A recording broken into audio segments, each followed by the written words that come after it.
What's up everyone, Tom from the Airsoft headquarters here, and welcome back to the channel. Today is going to be a little bit of a late night here at the store, and obviously to capitalize on some of the nicer weather that we still have in the season, because it is going to be late fall right now. Damn bells.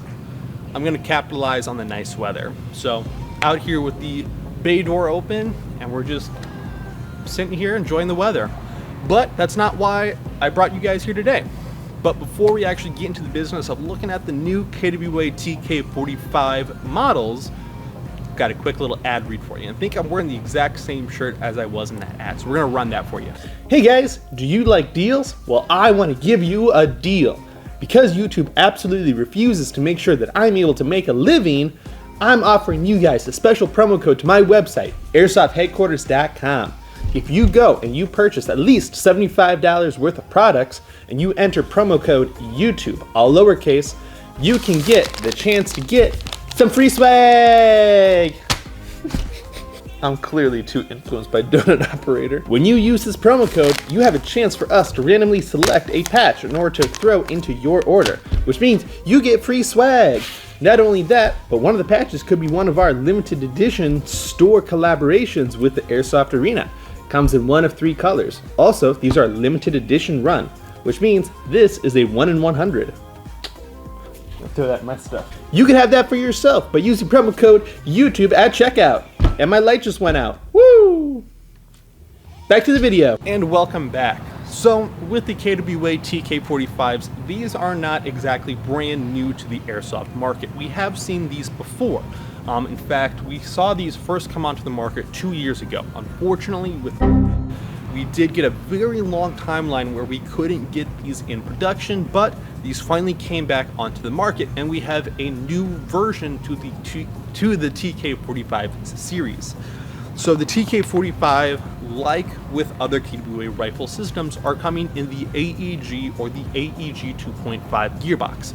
The AEG-3 is their electric recoil system, and their AEG 2.5 is their adjustable velocity of gearbox.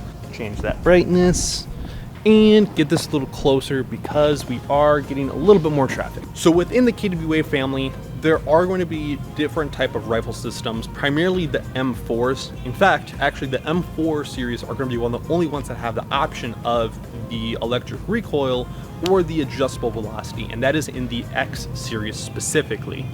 There is no T10 that is adjustable velocity, and there's no T6 that is an electric recoil. So they have different barrel lengths for different internal options. The X series are completely different story, and I have a little bit of a video on that as well. You can check the time card up there, YouTube stuff. So the TK.45s are going to be very similar to the KWA T6 and the T10, where they have an electric recoil, which for the TK.45s is this guy right here. Obviously, there is a very heavy influence with some of the more modern tactical SMG series of rifles, such as the Crisp Vector, very commonly seen from Krytac. Now, it is our personal opinions that the Krytacs are not very well designed, and the fact that the internals are proprietary don't lead to any type of benefit as well. There are certainly some cool features to the Krytac Vector. However, we feel as though the KWA Vector clones, which are still a battery-powered system and still utilize a version 2 gearbox, are way more economical and efficient in their internal systems and their external systems as well. I'm going to add that as a note as well. So some of you are thinking, well, it's not exactly a Vector, which is right. KWA was one of the first ones to manufacture a Airsoft Vector, and that was the gas blowback one that you can no longer find anywhere. In fact, if you can find a gas blowback one, tend to be over $1,000 for even the rifle and some magazines included. In fact, we have my original gas blowback Vector. It is currently in a employee's hands, and it constantly gets swapped back and forth, you know, private trade, stuff like that. So it's still within the Airsoft headquarters family. However, it doesn't get utilized at all because it's super rare and everyone's afraid to try to even field it. So the best trade-off as far as sticking with the KWA family and having an electric recoil system, or their next edition, which is this model right here, which is a variable velocity system. It's late in the day, so I'm going to stumble my words a little bit. So this guy is awesome, but I'm going to continue to talk about this guy as well. So the TK.45s have the option of adjustable velocity or electric recoil. For anyone that has not seen my spiel about the KWA electric recoil, this spring and copper bolt assembly is what sits within the buffer tube assembly at the back of KWA M4 rifles, as well as the TK.45s here. So this is the AEG spring. This is what sits inside the gearbox and designates the velocity. This technically is a quick change spring system. You can extract this from the buffer tube and change that spring for different tensions if you do want to go indoor or outdoor. I can touch on that in a minute, but this is primarily what we're looking at. And then we have the heavy copper bolt. This guy is around 2.5 to 3 pounds. This is one from the ERG series, so this is a little bit older. So this may be a heavier weight compared to what they're currently producing. And then this is their buffer spring that sits on the back part of that copper bolt, so that that copper bolt doesn't smash all the way against the back of the buffer tube, and will send the copper bolt back forward when the piston goes in its forward position. So this helps balance everything internally. This also, the AEG spring and the copper bolt, are what designate the amount of recoil felt into your shoulder. If anyone has fired a 9mm carbine rifle, kind of like the SIG MPX, it is very similar to that. You know, there's not a whole lot of recoil, but the fact that this is one of the better recoil systems compared to other brands on the market, this one is not designed in an odd enough manner to where it's going to break itself. We are very confident in its abilities and how it performs. The KWA rifles are also one of the first ones to utilize what is called an anti-arcing diode on the bottom of the motor system. This is a precursor to the MOSFET systems that is utilized in modern airsoft rifles. So with that anti-arcing diode, you can safely run 11.1 volt LiPos or lithium ions inside of here to get a fast trigger response and a fast rate of fire, which 11.1s are always suggested. From KWA's technicians, they always suggest going with a 20 amp fuse, but with certain rifle systems, especially the CMRs, the Centurion Arms rifles, you can push those up to a 25 amp fuse. If you are running those super high voltage. So definitely don't do any higher than 25, just to make sure there is some type of wiring protection system.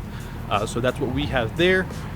We don't suggest typically the 30C discharge batteries. The Titan Power, the Tenergy, and the G&G LiPos or lithium ions are going to be a very, very good option. In fact, we have the Lancer Tactical lithium ions, I think, are going to be the higher discharge of lithium ions at 25 Cs. Those should be safe for inside of here. I utilize KWAs the most and probably the most actively for all of our staff, and I like to use the Titan Power lithium ions the most.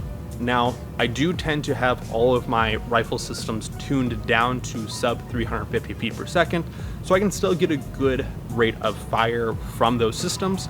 But even with the out-of-the-box velocity, which this guy is shooting just over 400 feet per second, which as you wear it down before you hit the field, that spring should settle down to right at 400 feet per second.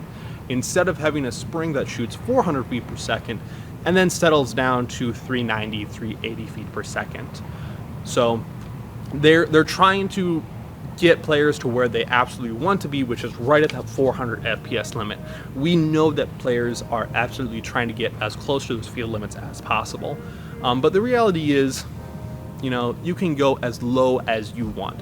In fact, funny story, myself and the owner of the Airsoft Arena tend to fight back and forth as to who has the lowest velocity rifle when he and I both play at the same time. So, you know, for each their own. Now, the electric recoil of TK.45 that I have here, and I'm sorry that it is very, very dark. I'm going to try to put some B-roll over this so I can lighten it up and show you exactly how it looks. The electric recoil TK.45 is going to be a 10-inch barrel assembly, so a little bit longer because it is designed to have a longer or a higher velocity. So longer inner barrel to help stabilize those shots.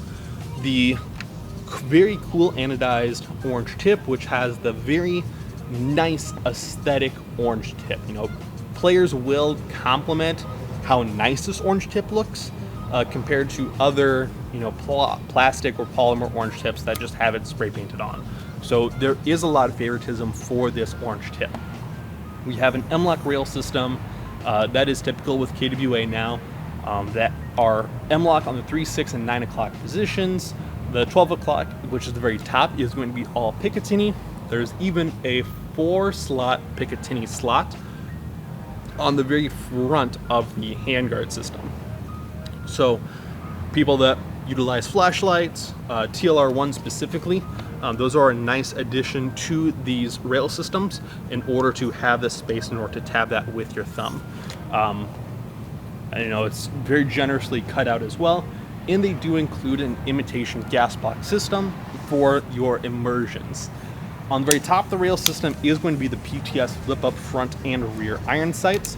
A lot of favoritism towards PTS accessories as well. They're very, very nice. You know, by themselves, those are around $50, $45, $50 for those flip-up iron sights. The receiver, of course, is what makes it look like that Vector clone. This is going to be fully ambidextrous with that magazine release, which I just dropped that by accident. That is going to be ambidextrous imitation bolt release, which it does have a functioning bolt release. So if you pull that ambi charging handle backwards, that does pop that dust cover open and reveals that rotary hop-up. If you press upwards on that imitation bolt release, it actually does retain that imitation bolt backwards. So you can adjust with your rotary hop-up and then press downwards and it, you know, sends that imitation bolt back forward. And you can put that dust cover back up and then you're all good to go. The handguard system, that is that, you know, that, not the hand guard, but where you grip the rifle on a Vector, that is a polymer housing. So that is the only polymer, that and the grip. The only polymer materials other than the stock, I keep adding all these small things. So the handguard, the grip, and the stock are some of the only polymer furniture that are on this rifle system. The barrel, the rail, the receivers, trigger, buffer tube, small little pins and bolts, those are all going to be metal. So everything's going to be very nice and durable. And with KWAs, especially this one specifically, this does have a very centered weight distribution, which means none of the weight is centered forward on the rifle system, or too far back. Everything's just balanced very well towards that center, which I really like on this 10-inch rail system. That's one of the features that I like about it.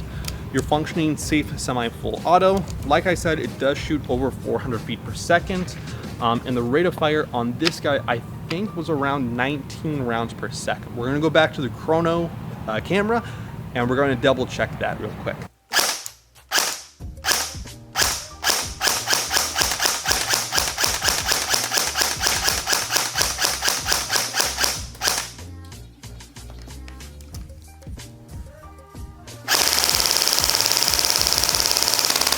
So that's what we have for an official reading. The magazines on these guys, you have 3 different options. The one that I ejected from the rifle by accident is the compact model. So this is the TK.45 80 round mid-cap magazine, and it's designed to fit absolutely flush with the bottom of the receiver there. So, and it's a drop-free magazine. So slide that back in, hit that bolt or magazine release, and it just slides out. So for anyone that does the cool magazine release and then catches it on the way down, like so, you can do that. Otherwise, we have the KWA Mod 2 magazines, which are these stick-style magazines. These slide in, and there's about 4 inches of magazine that does protrude there. I'm gonna try to find some light for you. So it is a little bit easier to grab.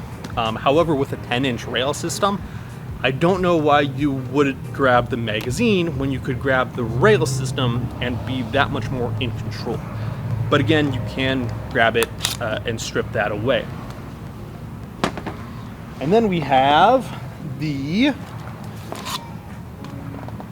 Krytac extended magazine model. So this one has that extension on the bottom. This guy holds 120 rounds as well and looks like that. So giving you some clear white background in order to see what that looks like. I'm very familiar with the Vector design, and one of the features of it is that you can grab the magazine and strip it out. Unfortunately, with this system, you can't do that. You have to use your trigger hand. So the trigger hand has to move upwards to hit that magazine release in order to strip it out. Otherwise, with your left hand, being that it's gripping here, you can't grab the magazine with enough fingers and hit the magazine release. If you have wide enough fingers, you can stretch it out there and you can kind of hit it to slide it out. But you're really stretching it, and it's a sensitive motor function instead of a gross motor function. So gross motor function being that you can just slap at it, just hit it with enough force in order to do whatever you need to do, versus having to maneuver the rifle or whatever it is in a very specific and sensitive manner. So I prefer, and most tactical guys prefer, to run gross mechanics for their rifle reload systems or whatever rifle functions. Oh, I wasn't exactly done. So on the very back here, actually I need to adjust the light some more.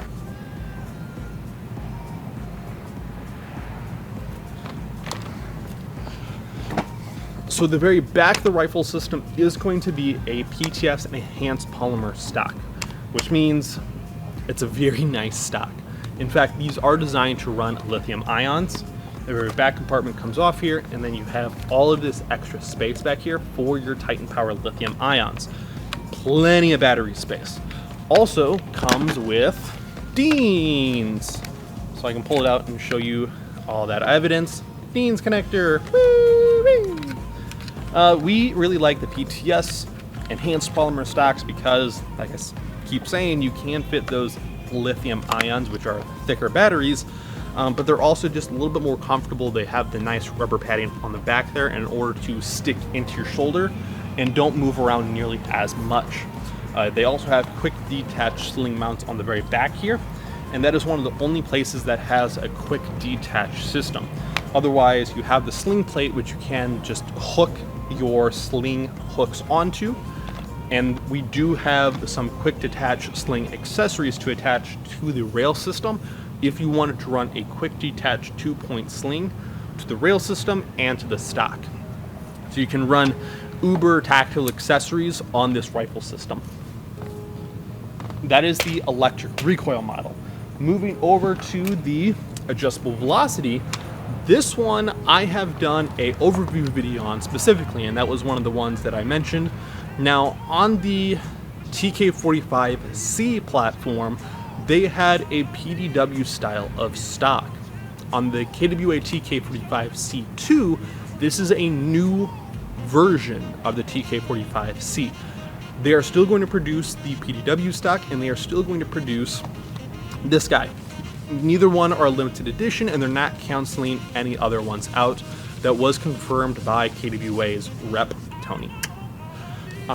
So the TK.45C2, which is the adjustable velocity stock, does not have recoil.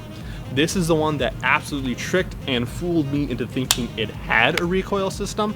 So very much surprised and very much not what I was expecting when it came with the PTS stock here. With KWA, they traditionally put the PTS stock on anything that has an electric recoil system. And if it has the adjustable velocity on M4s, it gets just a very basic top mod stock. So KWA pulled the wool over my eyes in this one. Good job. So this comes in the two-tone coloration. They also have it in all black as well. So we will be getting those as well, just to show you the two-tone and the all black version. So the TK.45 C2, just like with the TK.45C, comes with a 6-inch barrel and handguard system, which is going to be the same style of handguard as the full length, which is M-lock with Picatinny on the very top here. Comes with the same anodized orange flash hider and has flip-up front and rear iron sights. Still utilizes a metal receiver system and still has a polymer handguard extension, very much aesthetically like the Chris Vector. Internally as well, this is going to be a version 2 gearbox, so very easy to work on, relatively easy to work on. Has the same overall completely ambidextrous bells and whistles of charging handle, imitation bolt release, magazine release, and selector switch like the recoil version that we just went over. Can utilize the same style of magazines, the 80 round, 120 round, and 120 round. Also has that same anti-arcing diode on the very back system. Also comes with that PTS stock here with that same furniture system.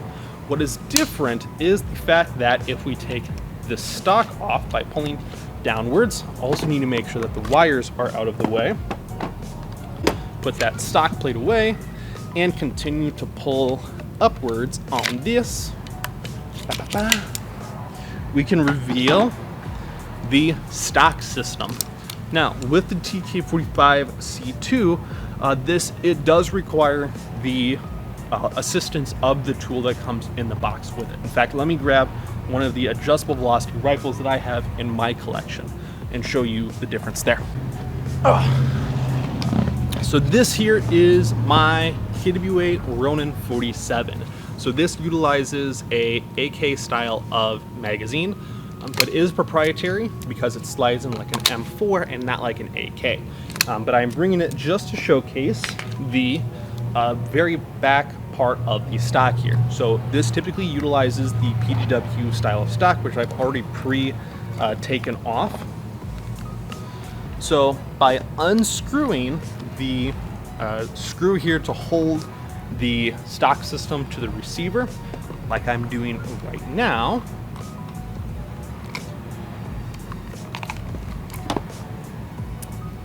very short screw that holds everything together. That PDW stock slides off as long as I get that fuse and battery connector out of the way. And there we have the tang part of the stock system right there. Actually, right there. So what happens is if you come down, rotate out of the way, this is the spring guide rod on a version 2 gearbox. And what's cool is that the neck of the spring guide rod actually can be extended, which increases the amount of tension on the AEG spring, resulting in a higher velocity. So you don't need to have multiple springs to go from indoor to outdoor. You simply change the neck of tension on that AEG spring while you're at chrono. Something like this, it has a longer tang to that internal system, so you don't technically need the assistance of your buffer tube spring to hold that guide rod in place. Because there's so much length to it, it keeps itself in line very easily. But just to make sure that things go smoothly, we do suggest putting that recoil or that buffer tube spring guide screw in place and just make sure everything is in there and tight. What's also cool is that with certain KWA models, you could theoretically make a electric recoil version of some of these adjustable velocity ones, such as the ones that have the tang here. It's a screw-in attachment in place of the buffer tube, so maybe modification of this in the future, maybe, don't really know. But just to show you, that's how easy it is to adjust the velocity on the TK.45C and TK.45C2, which is this guy. Now, in the case of this one where it has the wiring run through the buffer tube system, you won't be able to get the buffer tube all the way off. So in that case, you would need to utilize the Allen screw that comes with it, stick it through the buffer tube, and make those adjustments blindfolded. But just so you're aware, that's, with the one that I showed you down there, that's how it works. So that's what we got. So we're gonna throw this all back together. Now this guy out of the box is shooting 349 feet per second and shoots a little bit faster of a rate of fire as well. I think around 22 rounds per second, if I remember correctly. We're gonna go to the chrono camera and we're going to make sure that I have my facts straight. So to that camera.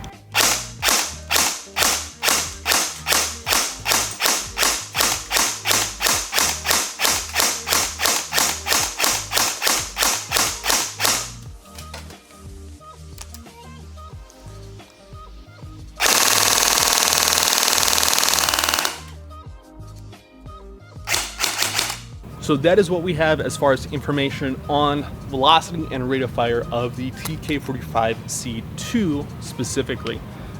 And that's really all there is to it. Some final notes is that internally these are going to be what we call bulletproof, which means that KBWA does utilize some of their older school gearboxes, which they have intentionally built up in order to be resilient to those higher tension of internal components. So aftermarket modification is not nearly as readily available compared to some of the other brands on the market. But what you can do is you can drop in some of the gate tighten MOSFETs inside of here. They intentionally do cut that part of the gearbox out in order to have that drop-in MOSFET readily available. Other than that, a piston head, cylinder head, nozzle, gear set, and motor long type, those should all be compatible back and forth. These do utilize their own proprietary hop-up units. You should be able to change the inner barrel pretty easily. And I think that is it. So again, not a whole lot you can do, but it is better than some of their older rifle systems, which I still have in my collection. And you can see that up on my wall in the background of all the rest of the videos that I've produced thus far for the channel. And I'm a huge fan of KBWA. Over the last 9 years now of playing, half of my collection is KBWA, the other half is Avalon series. So I'm a huge fan of both of those. So a lot of what I say is going to be biased, but as a, older player, a technician, and some distributor of these products, right? I don't want to sell products that are going to break down to players right away. I'm not looking just to make a quick buck. I want something that I can give to a player that is going to last a long time, and they're going to be proud of, and they're going to last a long, long time. So these for sure are something that I would stand behind, and I make sure to bring in as much as often as possible. So if you guys do want to continue to support the channel, go ahead and follow the link down in the description below to the website if you do plan on picking any of these up. And again, use that promo code that I listed earlier in the video at checkout. No one's utilized it yet, and it's been a couple of weeks already. So maybe you guys will be one of the first ones to utilize that, and we're all done here. So I'm going to wrap up here. You guys take care, stay safe, stay positive, and I'll see you in the next one. Take care.